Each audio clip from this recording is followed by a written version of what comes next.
Dictated in 1828, the revelation cautioned Joseph Smith's followers against viewing the LDS Restoration as an utter break with the Christian past.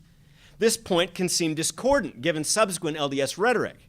The revelation promised, quote, "If this generation harden not their hearts, I will establish my church among them.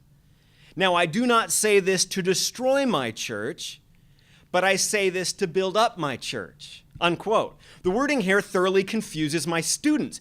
How could establishing God's church destroy God's church? What makes sense of the language, of course, is what we might call a generalized, spiritualized, little c sense of church, and a more specific, institutional, uppercase sense. Protestants, especially the Puritan generations from which Joseph Smith descended, had called these two churches visible and invisible. Latter-day Saints have lost this language and this idea. Any Mormon reader in the early 1830s, though, would have had an easier time following what was being conveyed than do my students. Namely, that the church to be founded by Joseph Smith was not intended to destroy what humble followers of Christ had already known, but to build it up.